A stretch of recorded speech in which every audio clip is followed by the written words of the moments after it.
gonna make things better. We're all grateful.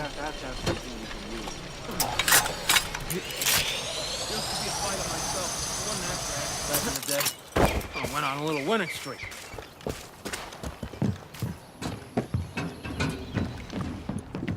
Okay, here we are. Head on in, and my associate will help you get processed.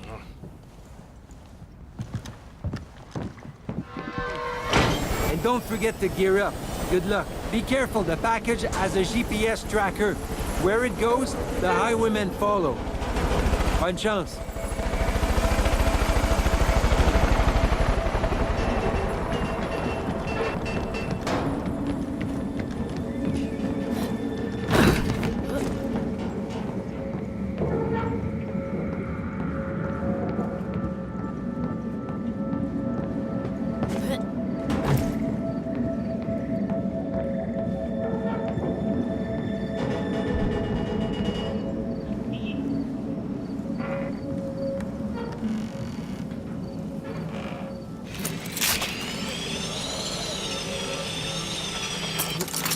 Thought you could take our gear, huh?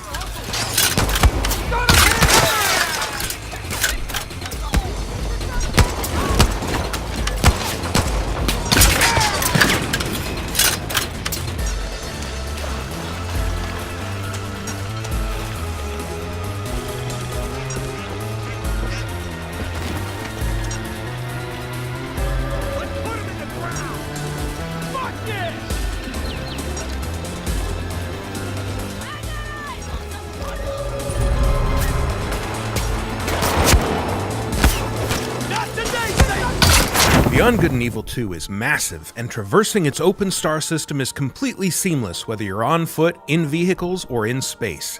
You play as a customizable space pirate captain who carries a sword, a gun, and a jetpack as basic equipment.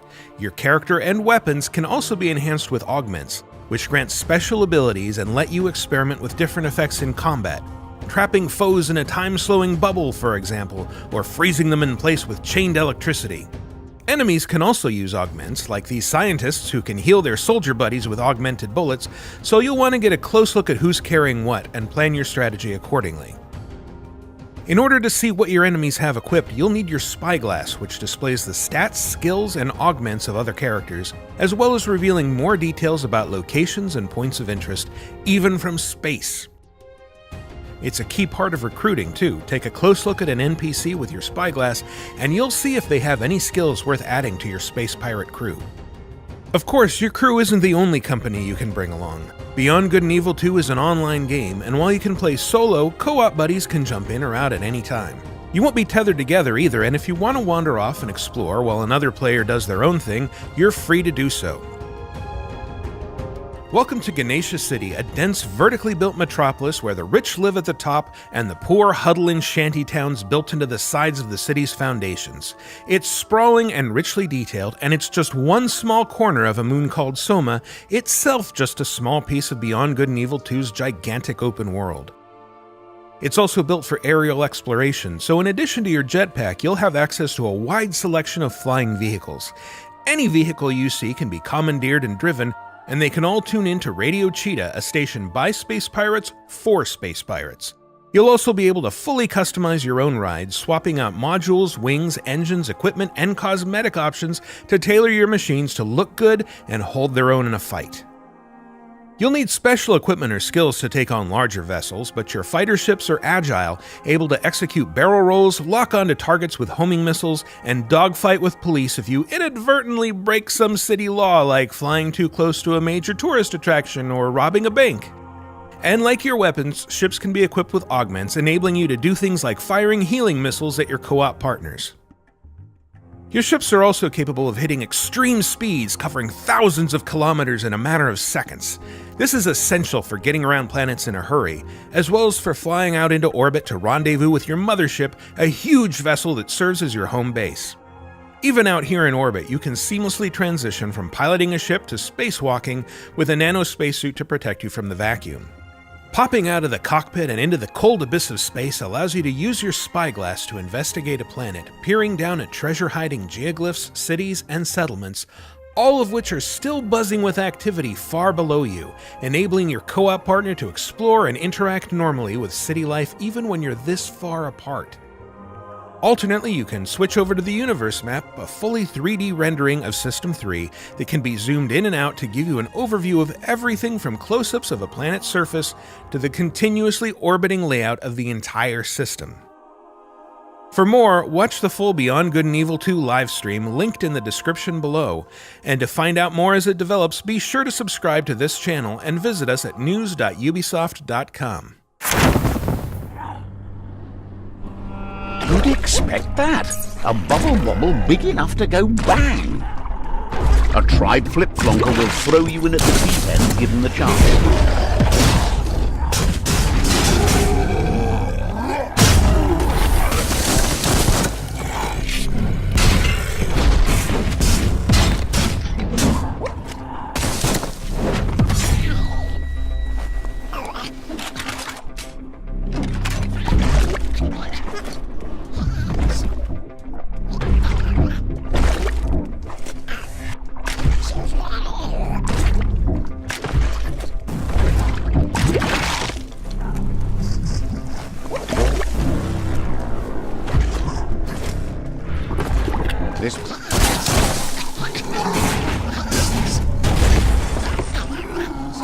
Got one! Your Clonk Super Wushu is all wonder!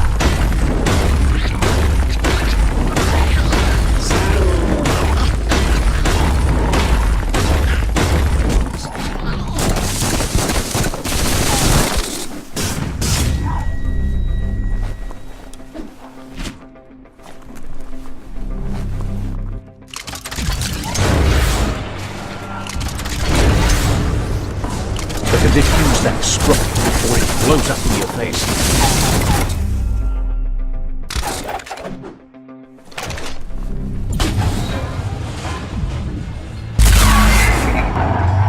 Yes, you can do anything. Only the sky is the limit. Now, let's take this back to Earth. Wow, you really took that all the way down to the end. In flames.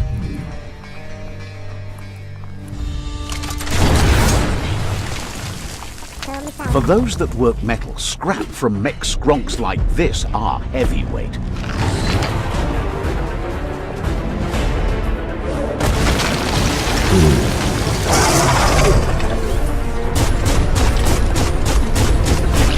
That's a jumbo pup with an appetite. Need no fuss. Better put it in before it ends our world.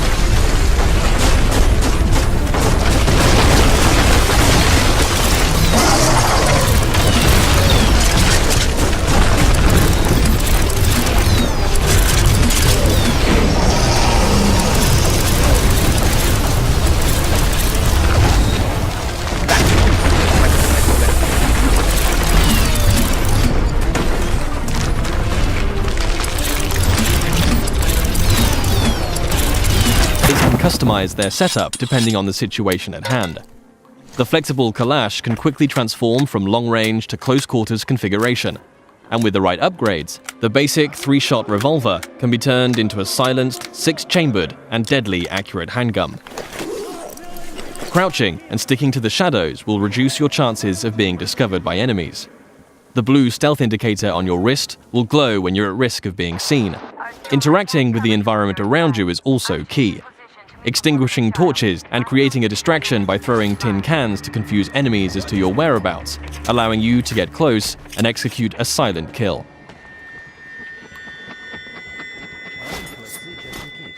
If it's too difficult to approach from behind, a throwing knife will bring down sentries from range.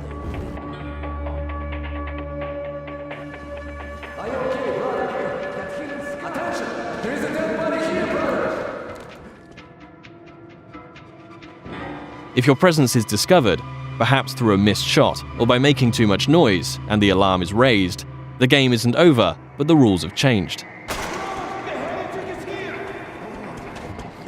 Players will hear dynamic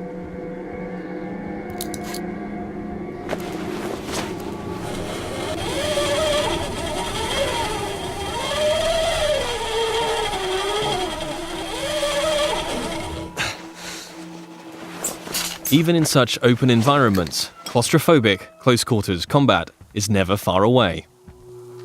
Players will still experience the tense, frightening encounters that have made Metro what it is today.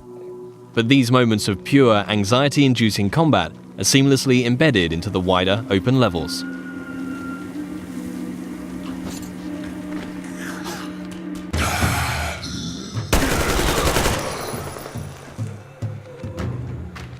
With Artyom and the Spartans a considerable distance from Moscow, they will start to discover how radiation has affected different life forms across the country. Humanimals are a new mutant to Exodus, fierce and unrelenting. The A-Shot serves as an effective close-range weapon for this frantic, breathless type of gameplay, a marked distinction from more tactically demanding human encounters.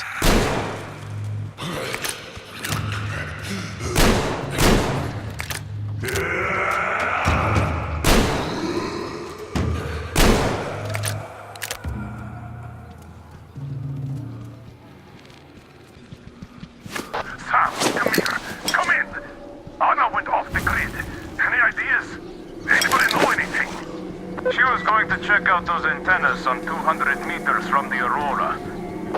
Alone? What the hell? And what did you all do? Artyom, get there on the double. Miller over and out. Artyom's wife, Anna, the Spartan Order's top sniper, has gone missing, and players now have a new directive to find her. Mission updates will be marked on a player's map, a physicalized object that you can access at any time. Metro avoids the clutter of HUD and UI wherever possible, communicating all critical information through tangible, tactile objects to increase immersion.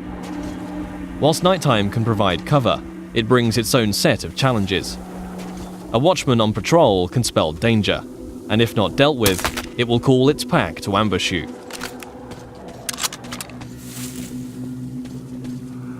And in a world rife with dangers, a more mysterious threat is that of the anomaly, a roaming electrical phenomena that expels radiation and will kill you if it gets too close.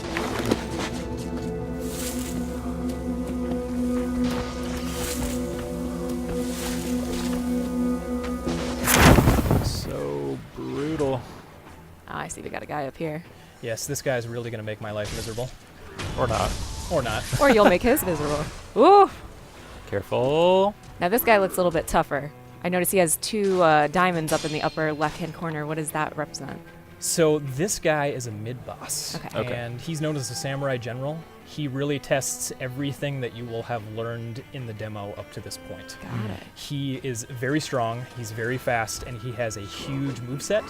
And I want to try to take this guy on with my sword here. Oh, nice. So what you saw there was an example of something called Mikiri, and the idea behind that is that I dodge into his attack rather than away from his attack. Got it. So it rewards me for being aggressive. Very cool. So you don't always want to be defensive. Sometimes Exactly. you gotta just dive right into the fray. It feels like being aggressive in combat is kind of a theme with this game. Yes, absolutely. You I- can be rewarded or you can be heavily penalized for being too aggressive. In this case, I'm trying to strike a friendly balance between the two. Yeah. The death and resurrection mechanic is really interesting too. I'm sure that we'll see some of that later. Oh, I can assure you, you will see the death mechanic, and it won't be by choice. So what just happened is you sort of have been going on this back and forth with posturing, and now you just had that finisher move that knocked out one of his diamonds. So it's not quite just attacking, like you guys are sort of defending and doing a back and forth. That's exactly what it is. It's a little bit of a dance, a bit of a tug of war. And the idea here is that I'm trying to break through his posture, and Which he's is trying to break represented through at the mine. top of the screen there, that yellow bar. Yes, precisely. Nice. He does not like you. Almost. See, I would have gotten greedy there. I would have done the classic From Software thing and gotten killed right when I was about to kill the guy. Yes, I do it all the time. Oh, Somehow I managed to stay strong. very cool. Nice work. Thank you. Man, you made short work of that guy. So I was about to say, our protagonist has this prosthetic arm. You know, in the one hand, he always has the katana, but then on the other hand, he can sort of switch out different abilities. Very, very cool. We're about to see some of that here. Yes. And what you'll also notice is that certain enemies are weak to certain prosthetic tools. That So you enemy, have this axe out here. yeah, he happens to be weak to swords, or I'm sorry, to axes, and you can cut through his shield like butter. If you don't do that, he will block nearly every attack that you throw at him. Interesting. So there's also a level of strategy of which attachment you want to use. Bingo. And certain enemies, like this guy, are weak to a sword in the throat.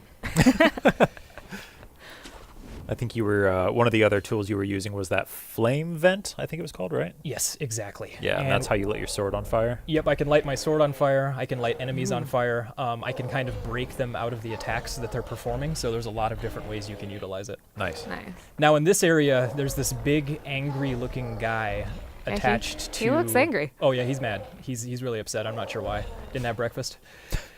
And here in this area, I can jump right down. You can see off to the right-hand side, I can grapple up to this tree, or I can take a sneaky, stealthy approach, which I'm going to do right now. I'm a fan of that. But in order to do that, I can't get caught. Oh, careful. Sweet little old lady. The sweet little old lady, she has a bell. She's not particularly dangerous, but we're not going to take any chances. Oh! Bye, little old lady. Well, so much for that. She was more evil than you realize. Oh, okay. She had it coming. Trust me.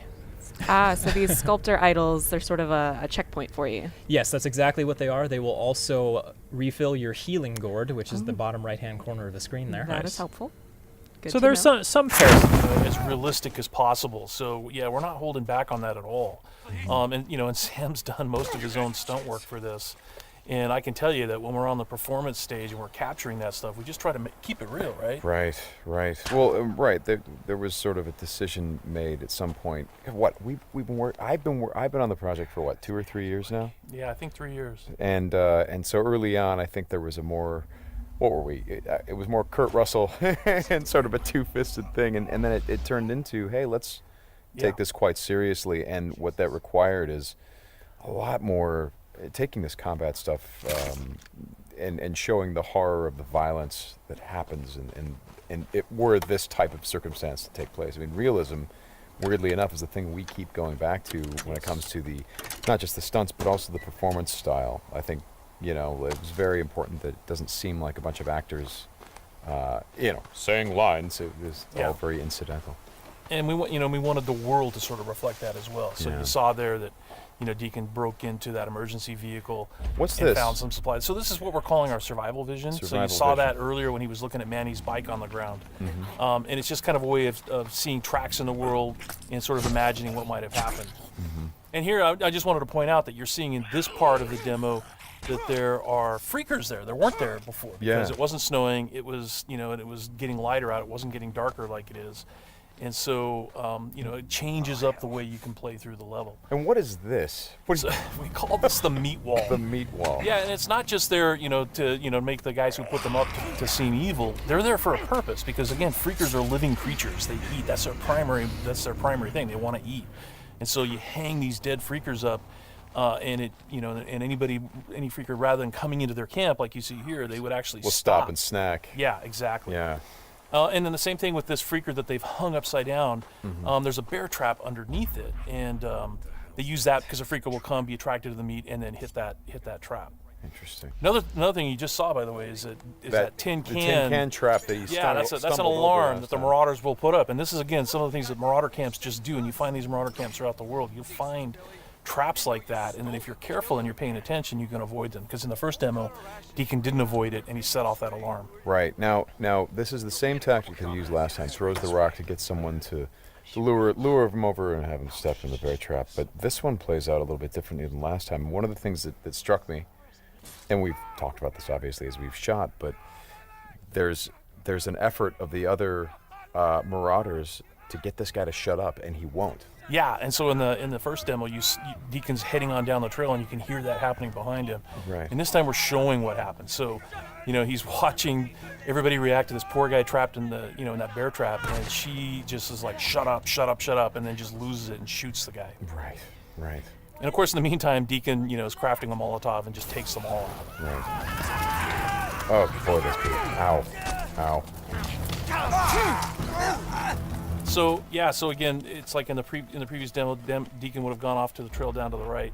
This time he's going to head this way. He follows the tracks, and comes under a sniper attack. Now let me ask you something about the survival. Okay, there's a sniper attack coming, but the survival vision. is if you don't say upgrade your survival vision, can you miss clues? I mean, are there things that you would get if you upgraded your survival vision that would help you complete the mission better? Exactly. And you have to, we have a whole skill tree, and it's all tied to the experience that you can earn as you're just playing through the game, and then you can upgrade those things. What's happening here? We got a freaker tied to a tree. Yeah, so this is another type of trap that Marauders will set. They will set, they will basically chain freakers to the perimeter of their camps, and they use them as kind of an alarm system. And then that, you saw that Marauder there. He was just tormenting the poor freaker, and then so Deacon kind of takes advantage of that. Well, and you think for a moment that Deacon is the guy, he's sort of helping the freaker by, getting the guy that taunted him. Is like, no, and then he's going to take the freaker out right afterward. Exactly. And this is a bit of silent sniping using the crossbow. Yeah, so this whole sequence at the end plays out very differently. In the first demo, you saw Deacon use a swarm. He weaponized a swarm, lured them into the camp, and then they kind of did the work for him. There's no swarm in this run-through. Right. So the player really has to go in and use what we're calling our strategic sandbox combat, and that's just, stealth mechanics and setting and using traps, whole arsenal of weapons. You see there's a variety of weapons that Deacon's going to use through this, including the crossbow. He crafts his own bolts. And he's got to figure out how to get up to Manny, just using his combat skills instead of doing it strategically. So straighten me out. Those bonfires, were those there in the previous demo? No, they weren't. Right. So that's another big difference. Is that if you come here during the day, it's like in the media showcase demo, there was like kind of a fight club thing going on. Right. They were punching each other, and everybody was just sort of getting into it. Nobody's really paying attention to what's going on. Yeah. And now it's getting dark and it's cold out. So they've built these bonfires. So. And again, it's not just a cosmetic change in the way the... Well, it's cold, right? Yeah, it's because it's cold. They have to build some... So it changes the way the Marauders behave in the level. Mm-hmm. Well, that's very... Again, this is part of the reason why I love that you did this as a demo, because the behavior of all of these things, not just the freakers, but the Marauders, everything, there's a logic to it. You can track why they're doing the things that they're doing. And you can use it to your advantage in the gameplay. That's kind of what I like about this so much. And that's really what we wanted to showcase this year, is that it's an open world game, and everything you see around here. And again, we're only playing this two different ways. You saw that waterfall way up there off in the distance. There's a bridge that goes in front of that. If you had a sniper rifle and enough ammunition, you could have driven your bike all the way up there. There's trails that go all the way up there. And you could have used your sniper rifle to take out this entire camp, because it would have taken them a while to figure out where the shots were coming from and to get to you.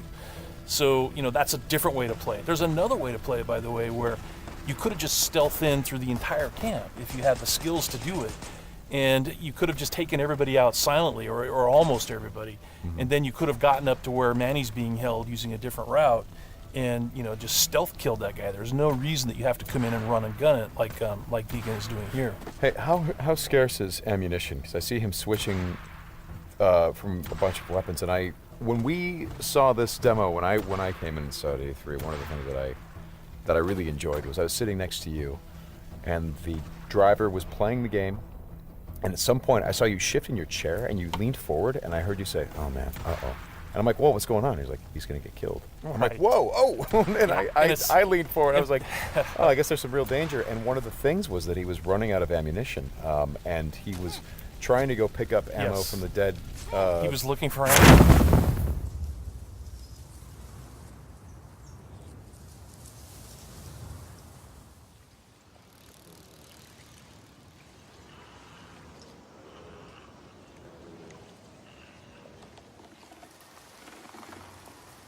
Samurai.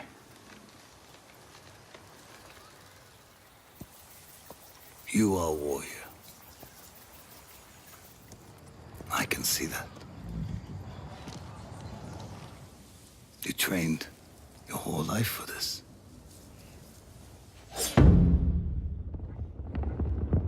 And you have won battles that lesser men have called unwinnable, yes?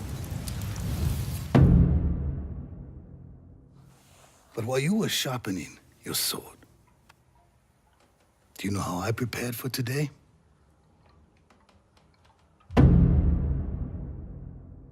I learned. I know your language, your traditions, your beliefs, which villages to tame and which to burn.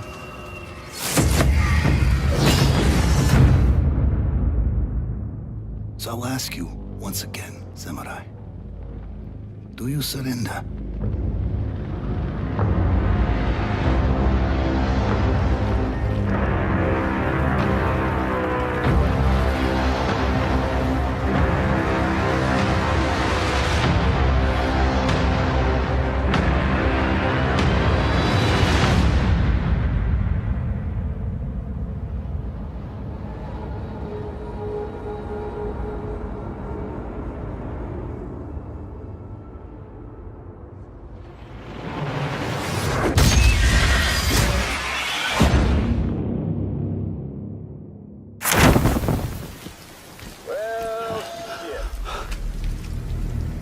I had a special surprise prepped and everything.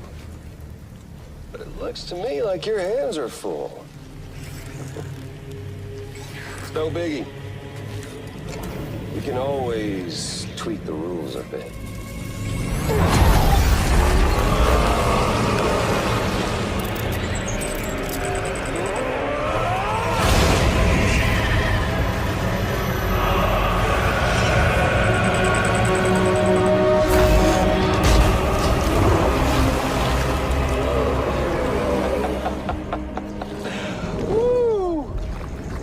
Hungry. All you gotta do to make it out alive is not get eaten. Sound like fun? Of course it does.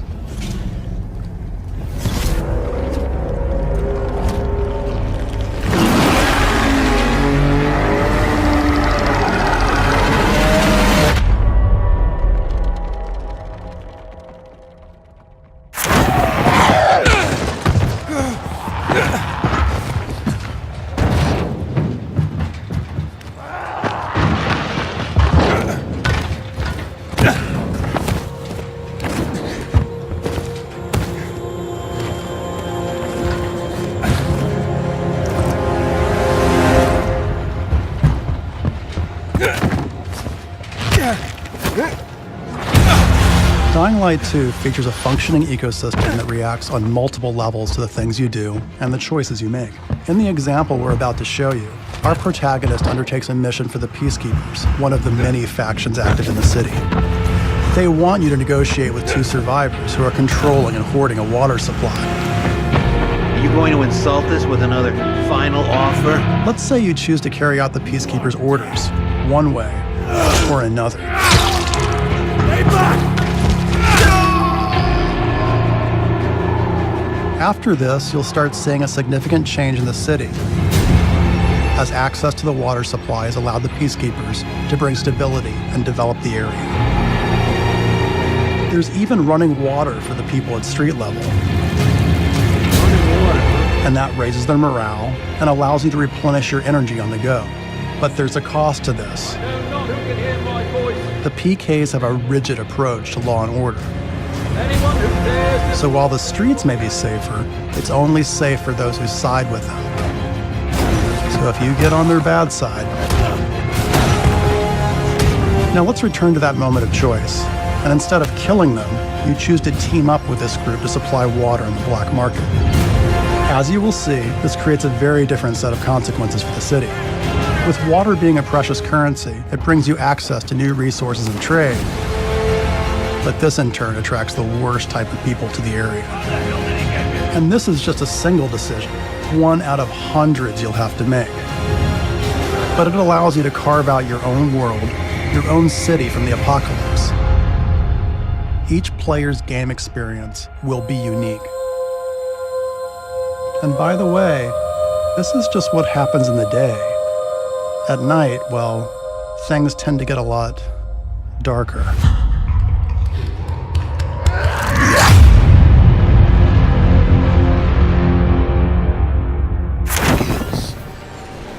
Sure, but you'll have to let me take it for a spin. Hey, just watch the paint job.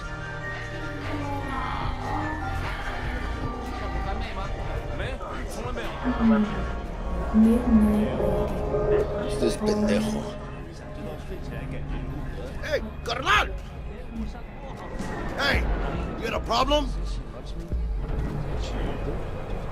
This guy looks an awful lot like one of those scavengers we took out earlier.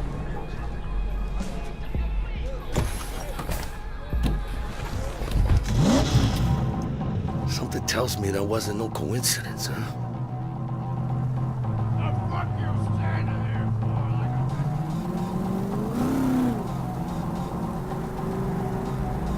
Jackie's car is a super-powered sports car running on Chew-2, the super fuel of the future. Players can explore Night City freely, in many different cars, on bikes, and in other types of vehicles.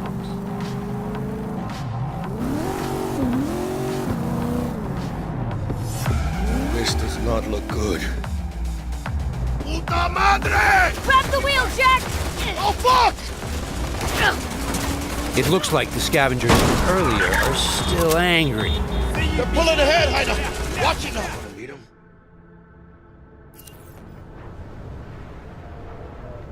Yeah, gotta do this. But don't you move a damn muscle. Not unless I start, that is.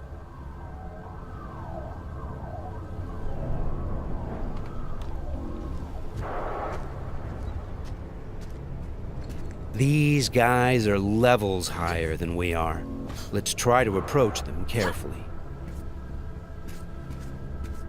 Stout, take it you were the one to call? Yep. Wanted... Think you're smart? Thought you could blackmail me, bitch? Set conditions? Calm the hell down. What is this? I've got you now, asshole. You're insane. Who the fuck is this? I'll know in 2 seconds flat. That fucking thing ready? All set. Are you here alone? The Corpos have hacked us through our personal link and have subjected us to a kind of lie detector program. The dialogue system in Cyberpunk 2077 is fully gameplay driven. I asked if you came alone. Yep, just little old me. She's lying. Search the area. Now listen, we don't need to be here all day. This piece of shit, Anthony Gilchrist, did he or another asshole at Militech leak info to you or anyone else about a convoy? It might be tempting to reach for the gun, but the consequences Got could be nothing dire. to do with him or Remember, Militech. these guys are really tough. Shit. Checks out. You got nothing on me. Nothing. Won't get away with this, you bitch. You're dead. Somebody shut him up. Take me home. Now. Its actuators are actually pimped with titanium fiber, and it can go anywhere, literally. Watch this. Fully integrated link, too, so when the spider starts crawling up walls, dangling from ceilings, you could lose your lunch. So, what you think? Pay up and let's get the fuck out of here. The bot. I'll take it. 2 questions. What the fuck's going on? And who the fuck is this?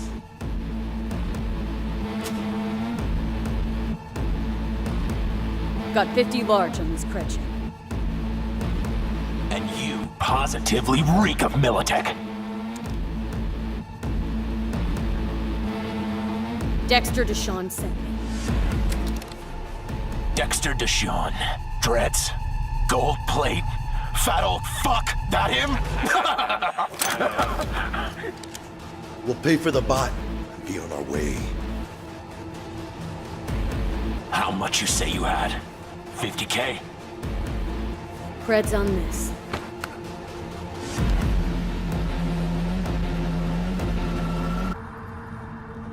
Move it.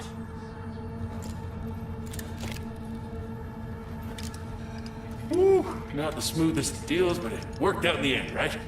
Flathead's good gear. It'll do the trick. Whatever that trick is. Shit. Shit, shit, shit!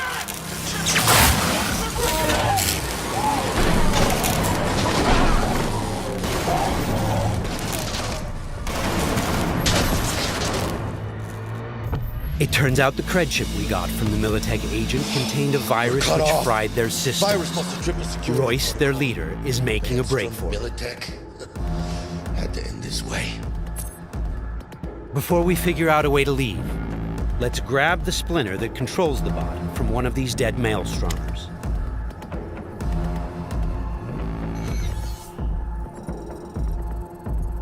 The inspection system allows us to take a closer look at the splinter. You can inspect specific items to reveal details that can help in solving quests.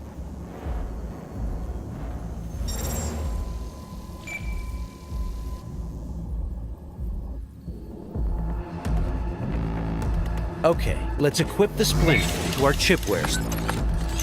With this done, the bot will now follow us wherever we go.